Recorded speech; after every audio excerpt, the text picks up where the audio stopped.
because he came down, and according to his father, he didn't even try to dry out. What he weighed is going to be close to what he's coming in at. Well, that may turn out to be the case, and it will be interesting to see if the 146 benefits Floyd or actually robs him slightly of some of the movement and speed which has defined him in the past.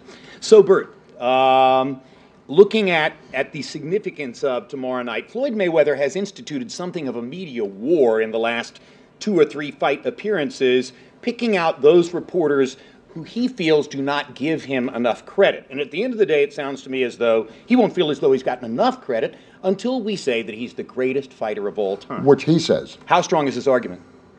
Well, it's a function of insecurity. I mean, really, he will tell you in 8 seconds or less he's the greatest fighter of all time.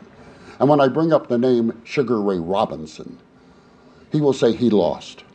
I haven't lost. That's his whole criterion. But by the same token, Floyd always feels that he's put upon, he's got this wonderful sense of, at one and the same time, pride and full of himself. But by the same token, he's so insecure if somebody says something about him.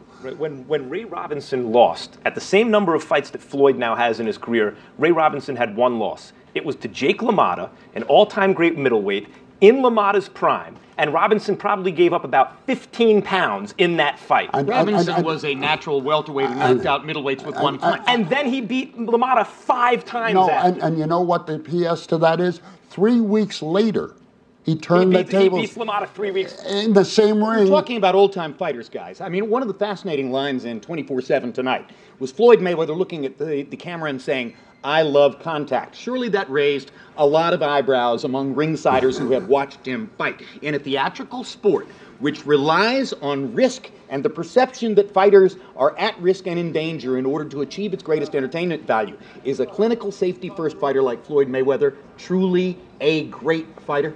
I think he's truly a great fighter. I think he's among the best, the most accomplished for his era, pure boxers of all time. But you just said era rather than all time. Well, I think you judge people according to their eras, and then you compare the relative strengths of the eras.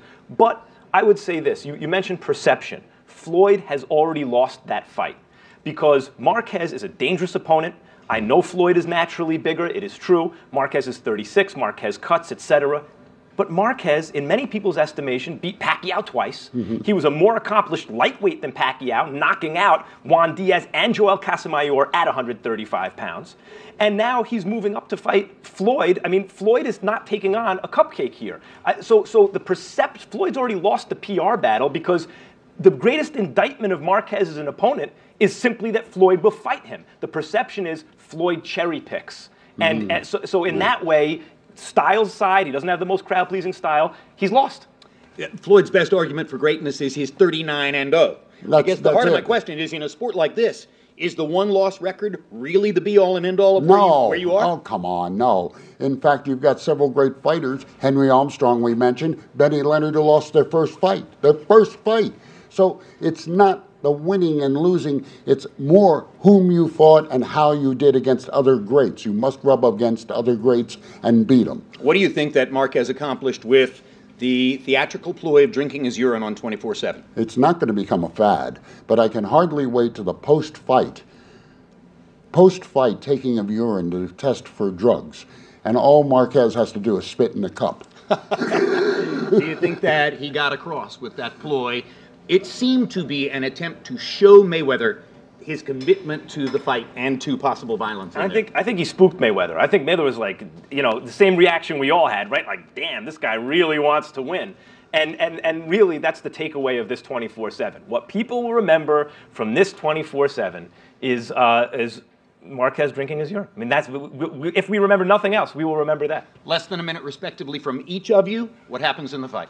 I think the most likely scenario is the bigger, faster, younger man wins on points. But I think not much less likely is that the more experienced, better punching, excellent counterpuncher Juan Manuel Marquez does enough, especially late in the fight, to make people wonder whether Floyd deserved the decision that I think he is likely to get. And going in, I must say, I sort of expect Mayweather to be the faster man, but I'm not sure that that is 100% written in stone because Marquez is fast and offensively creative. What do you see happening? I think the biggest biggest question in this is, what does being idle for 21 months mean? This is the first fight of his second career, not his 40th fight. And I think you're going to hear rust falling off for about 4 rounds. His corner's going to have to use Rust-Oleum to get him going. And if he gets behind, Marquez has the one quality that the 4 fights that he had in his first career, Hatton, De La Hoya, Baldomir, and Judah, didn't have. Marquez has stamina.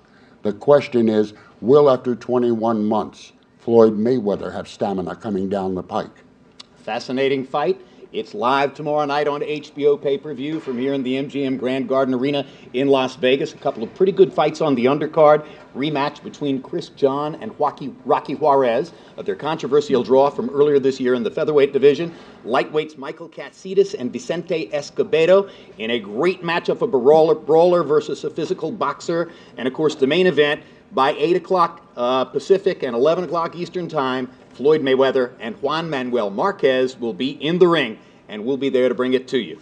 So we hope you'll be with us, live pay-per-view on HBO tomorrow night.